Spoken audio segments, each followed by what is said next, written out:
Coming up on the October edition of Catawba Communities. Our school segment this month takes us to Newton-Conover City Schools and the New South Newton Elementary. Hickory City Manager Mick Berry discusses the upcoming $40 million Hickory bond referendum. The final stages of the 2015 property revaluation have begun. Dave Harden with the Catawba County Tax Administrator Mark Logan explained the schedule of values and the period when the public may inspect it. And visit a treehouse built for everyone. It's an all-new Catawba Communities, and it starts now.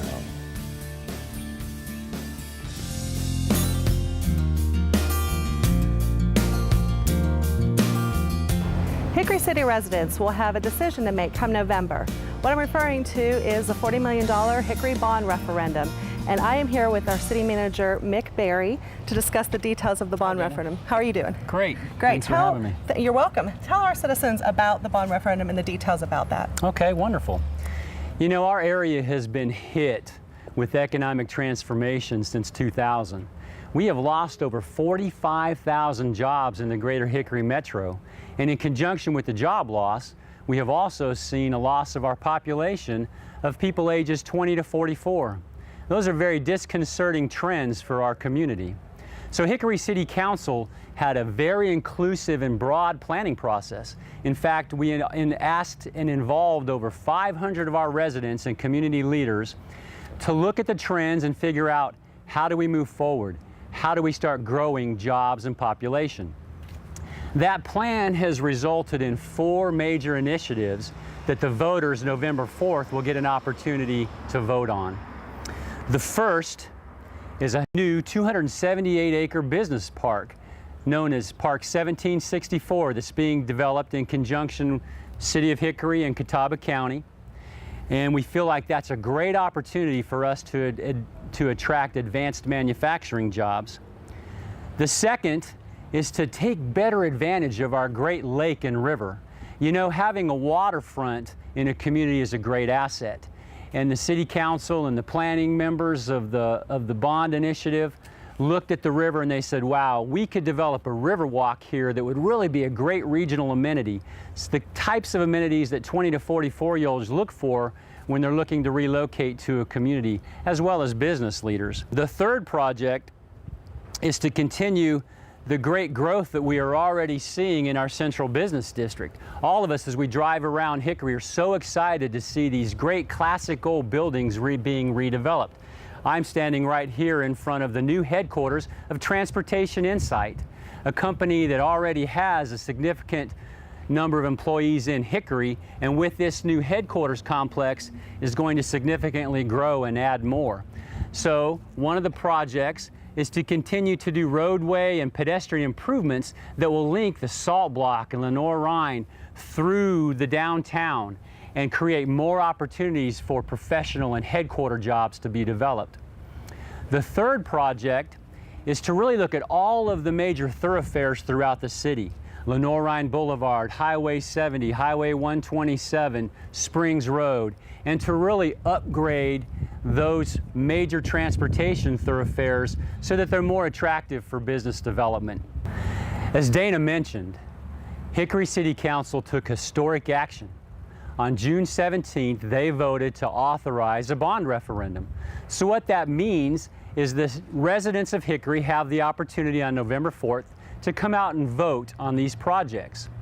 The ballot will have 2 questions, asking authorization for $15 million for economic development and $25 million for roadway, sidewalks, and transportation improvements for a total of $40 million. Now, I've just been able to give you a brief overview of the bond referendum. You can get more information at our website, hickorync.gov. Up in the right-hand corner, there's a little box that says Bond Referendum. We have frequently asked questions, we have a presentation, and feel free to contact us, 323-7412. Residential Household Hazardous Waste and Electronics One-Day Collection Event, Saturday, November 1st at LP France Stadium. The county contracts with electronics recycling companies that are EPA R2 and/or e-Steward certified to ensure properly handling and security of electronic waste collected. For more information and a list of items accepted at this event, contact Amanda Kane at amandakay@catawbacountync.gov or visit catawbacountync.gov. This event is free of charge for Catawba County residents. Bring the children to Downtown Hickory for the Downtown Hickory Candy Crawl, October 29th from 4 p.m. to 5 p.m. Downtown businesses promote safe trick-or-treating by giving treats to costumed kids aged 12 and younger. The Hickory Museum of Art will have pumpkin decorating for the first 100 kids. Pumpkins will be provided by Hickory Downtown Development Association. The Candy Crawl costume contest begins at 5 p.m. Entry is free, but advanced registration is required by Monday, October 27th. Get registration forms at Biskin Beads or Focus. Winners receive tickets for a family of 4 to see Shrek at the Hickory Community Theater. Mark your calendar and make Downtown Hickory your Halloween destination on Wednesday, October 29th at 4 p.m. See you in Downtown Hickory.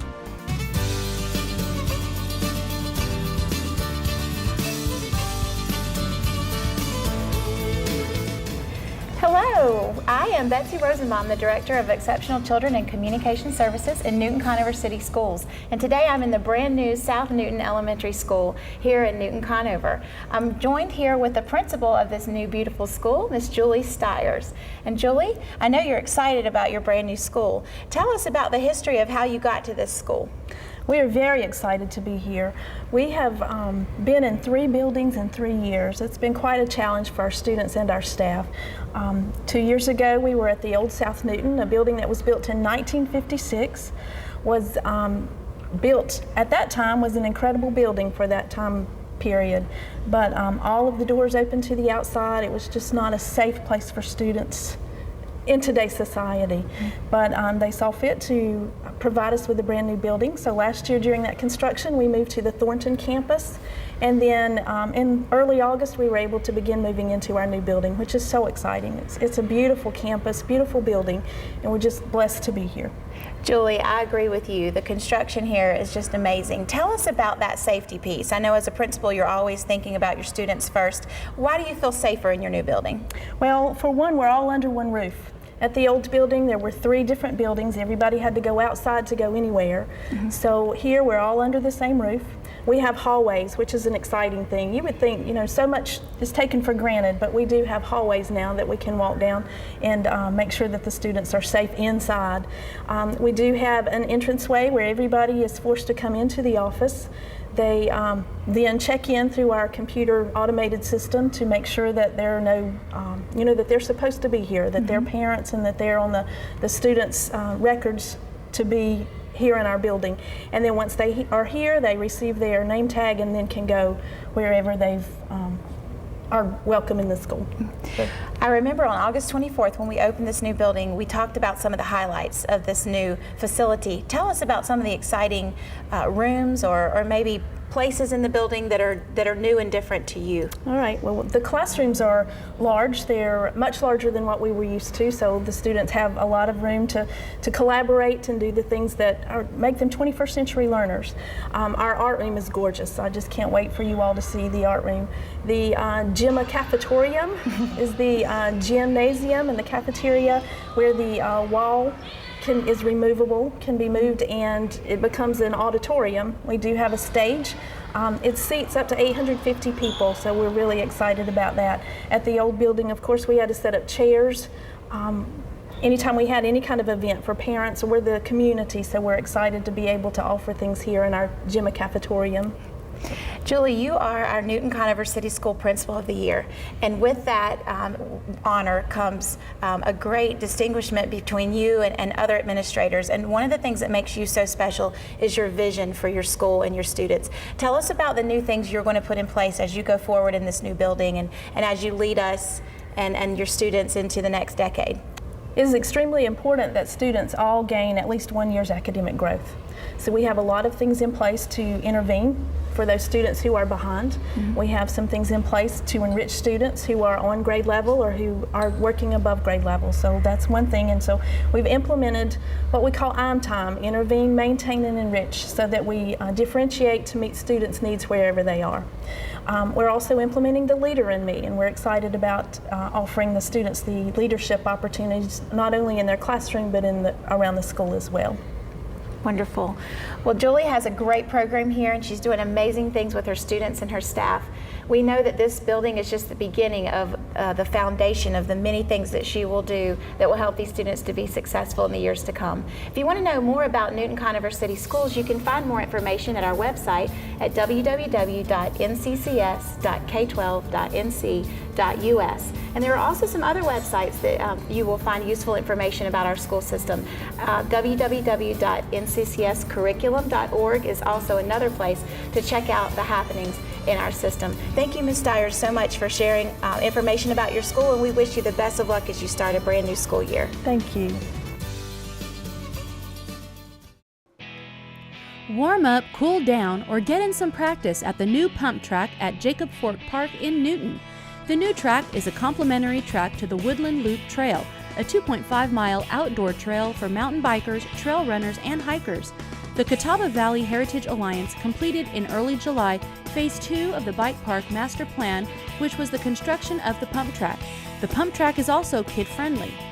Jacob Fork Park is 100 acres and includes a half-mile fitness trail, canoe launch, 2 softball fields, bleachers, dugouts, a concession building, restrooms, and paved parking lots. It is located at 3730 NC 10 West. Learn more about these recreational opportunities at newtonnc.gov. Celebrate Halloween this year with the Newton Parks and Recreation Department at the Newton Halloween Spooktacular, Saturday, October 25th, to be held on the east side of the 1924 courthouse in downtown Newton. This year's Spooktacular event will feature 2 costume contests, a pet-friendly Halloween costume contest beginning at 5 p.m., as well as a Ghouls and Goblins costume contest for youth and adult beginning at 6 p.m. Pre-registration is encouraged by October 23rd. Halloween costume entries will be accepted 4 p.m. to 4:30 p.m. Ghouls and Goblin entries accepted 5 p.m. to 5:30 p.m. on scheduled day of event. For further information or to register, contact the Newton Recreation Department at 828-695-4317 or visit newtonnc.gov.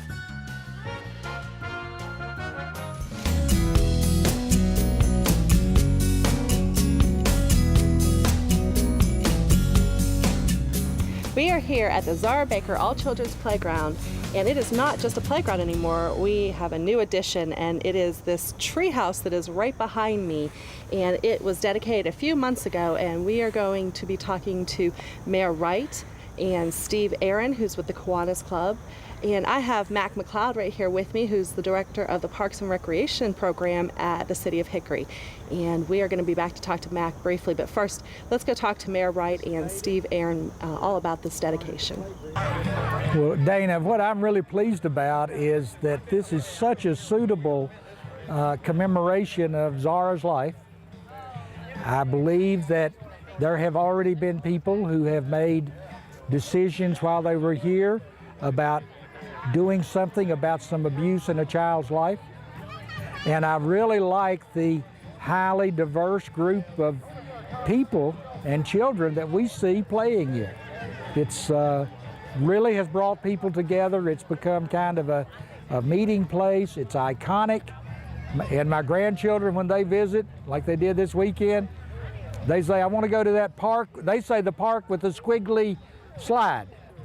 And I'm trying to teach them to say Zara's Park.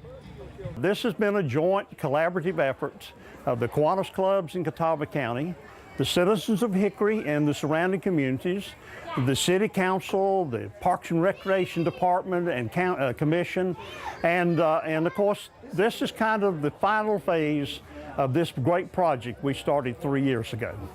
This park has become the #1 destination park for the City of Hickory.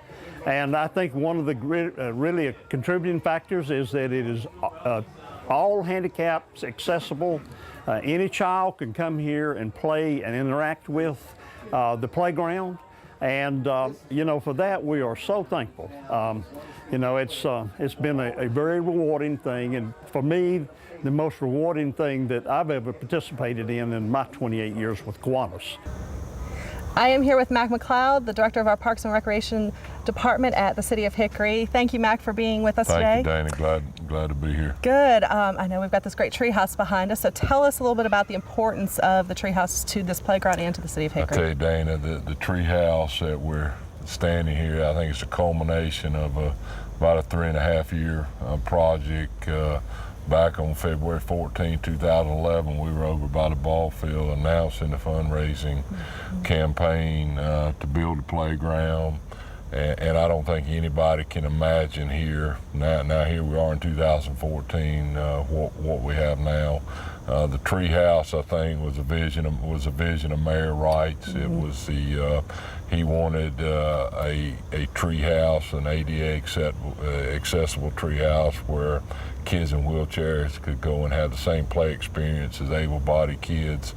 And it's just great that we've now been able to take the mayor's vision and turn it into a reality. Exactly, and I know we've got other couple new things. We've got some great restrooms. Yeah, you know, just the popularity of the park. Yeah. And, you know, we're here we are at Kiwanis Park, but you know, everybody now knows that, you know, it's Zara Baker Park, and that's okay. Yeah. But just due to the popularity of the park, the picnic shelter here the existing picnic shelter was just not able to handle the demand we had here, as well as the restroom facility. So we were fortunate enough to recently open a new picnic shelter and restroom facility. And soon we have people wanting to reserve the picnic shelter before we got open. So wow. it's just been a great addition to the park. Exactly. This treehouse makes a beautiful addition to look out over the playground and see everything and see all the children playing. It does. You know, this was at one time was a, you know, somewhat unutilized park when we didn't have ball games. This is our youth baseball and softball complex. So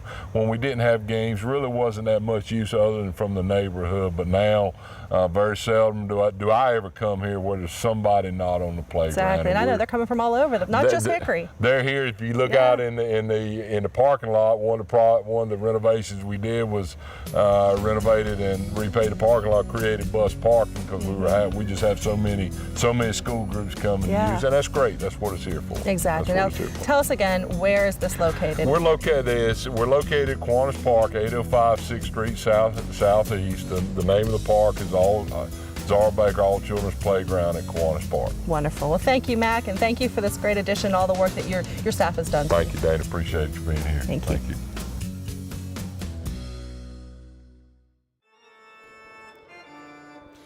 The City of Claremont and local businesses will sponsor the annual Halloween Spooktacular on October 31st in the Village from 3 p.m. to 7 p.m. This event provides children ages 2 to 12 years with an unforgettable, fun, and entertaining experience in an environment that is safe, alternative to traditional door-to-door trick-or-treating. Free games for the children will be located in front of the Claremont Depot, and a variety of roving entertainment will be provided throughout the village. In addition, many local businesses and shops will be participating in handing out candy to children of all ages, starting at 3 p.m. Admission is free. Call 828-399-5490 for more information.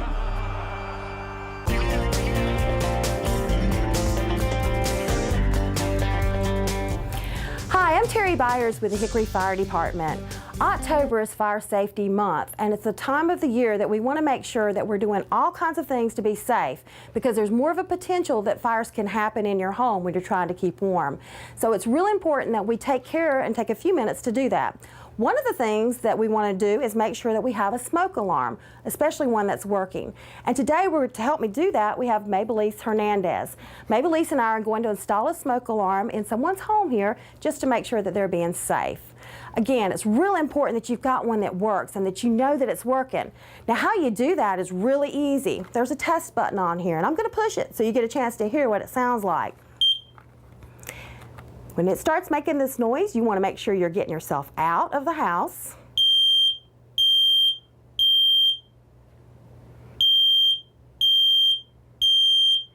Now, a lot of people say that's loud, but it's loud for a reason, because we want to make sure that it wakes you up and lets you know to get yourself out. And that's one of the other things that we're going to be talking about today. We're going to take a few minutes to talk about how you should get out of your house, where you should meet your family, and what you should do to make sure that your family is going to be safe.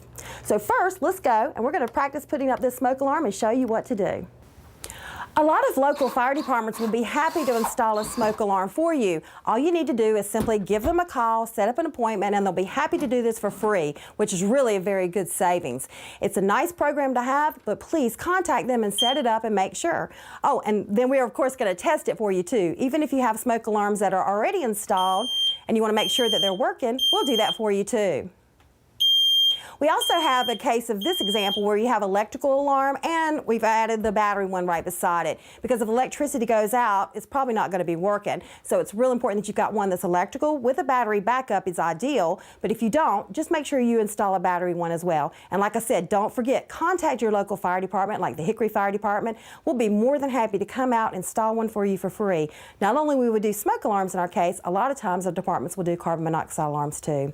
Now, it's really important to know that when that alarm sounds, that you get out. It is so vital. You can't stay inside of a home because there's smoke inside there, and that's why that alarm is activating, to let you know that there's a problem. At that point, you want to talk about with your family on how you would get out if there is an emergency in your home. We just practiced our escape plan, and that means that we're outside at this point in time, and that's really important with your family, that everybody knows what an escape plan is. Escape plan is simply a map of how you're going to get out of your house if you need to. So take a few minutes, create an escape plan with your family, and that includes everybody, all the siblings, all the family members, so that they all know what to do. The next thing you want to do is look at your room and make sure that you've got at least 2 ways out. 2 ways means a door, or it could be a window. There's not always that option, so that's why it's really important that you have those working smoke alarms to give you time to get yourself out. The other thing that you want to do is agree on a safe place, and in this case, they've agreed right down here that the mailbox is going to be their safe place that everybody will come to and meet. Very important, because somebody could still be inside and you not realize it, so you want to make sure that everybody goes to that same location. The other thing you want to do is once you get out, stay out. Don't go back inside for toys or games or anything like that. Instead, get out, call 911 and get some help on the way. And most important of all is to practice your escape plan. Make it a game. Do something with your family that's kind of fun so that everybody knows where to go to and how to get out. If you've got any questions or need information, again, contact your local fire department. We'll be happy to help you with that. Work on the Catawba County Justice and Public Safety Center project is progressing and may be more obvious to those passing by or visiting the campus off Highway 321 Business in Newton, as construction of a new parking deck has begun. The Justice and Public Safety Center is more than 35 years old. Courtroom space is no longer adequate to accommodate the growing number of caseloads. A new 911 communications center is needed due to inadequate space for equipment, lack of electrical power, and limited options for remodeling. The county's Emergency Operations Center is inadequate when activated for emergency situations. The county was cited by FEMA in September 2006 for inadequate space at the Emergency Operations Center. Once the major portion of the expansion to the Justice Public Safety Center begins in November, traffic into and through the government-centered Justice Center complex will be significantly altered. An access road that currently runs in front of the Justice Center will be closed as work continues to expand the Justice Center eastward toward Highway 321 Business. For more information on the expansion of the Catawba County Justice Center, visit catawbacountync.gov, or you may call the Public Information Office at 828-465-8464.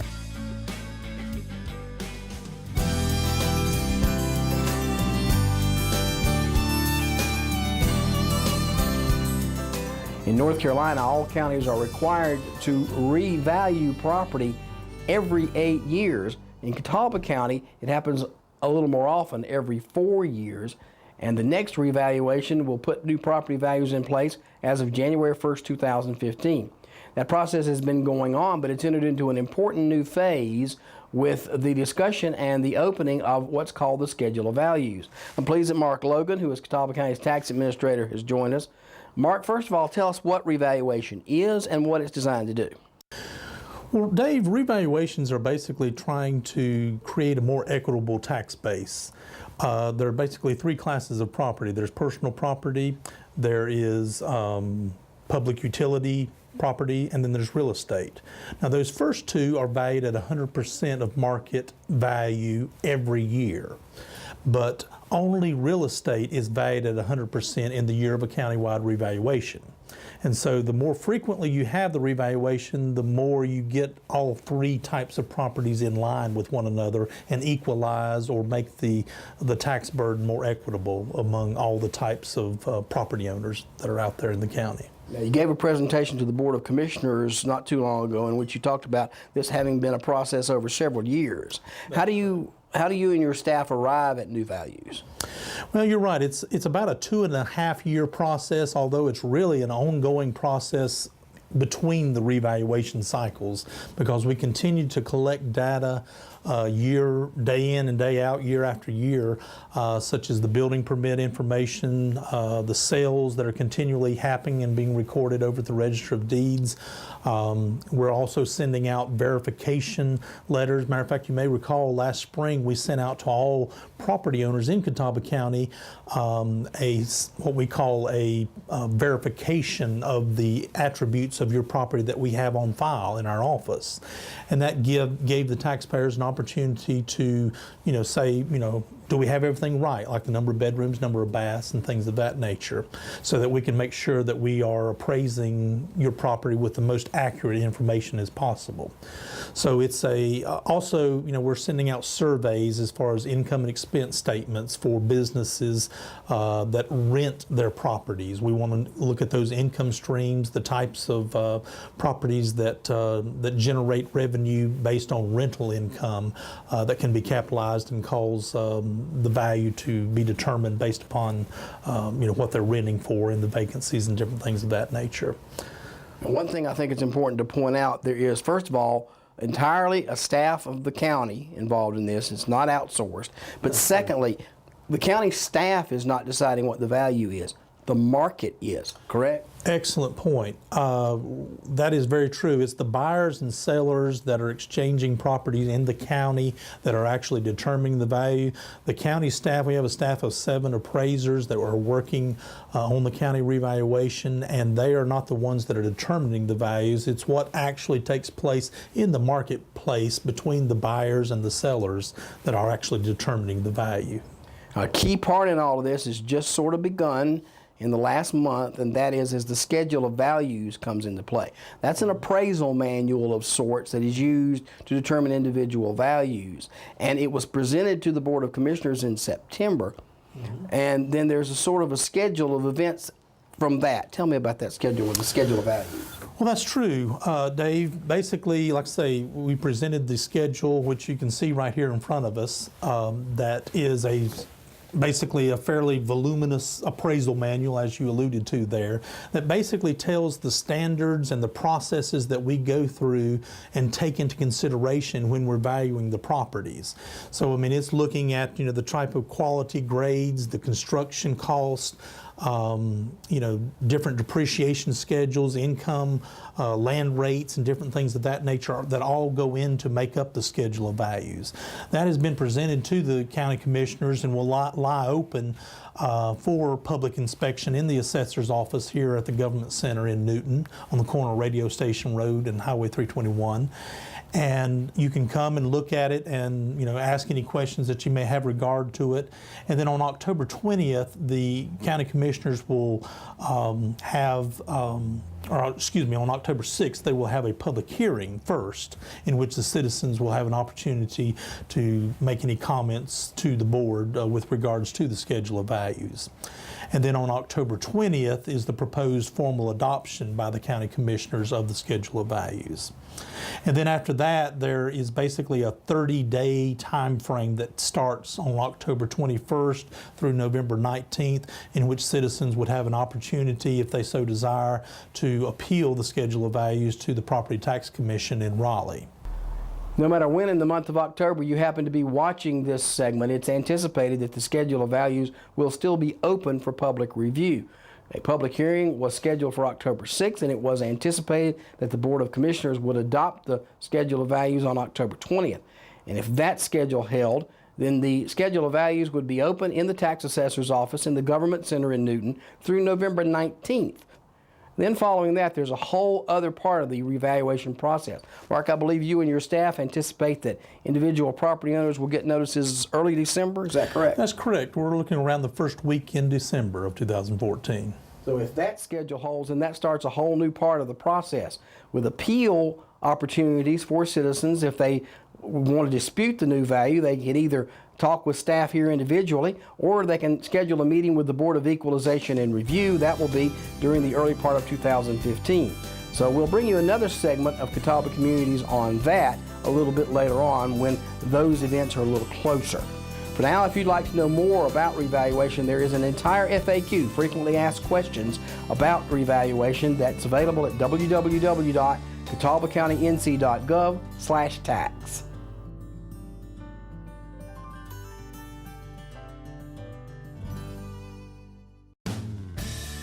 Thank you for watching Catawba Communities. Catawba Communities airs every day at 7 a.m., noon, and 3 p.m., and Tuesday and Thursday night at 8 p.m. on your local government and educational channel, Channel 192 on Charter Cable, and online 24/7 at Catawba County's YouTube channel.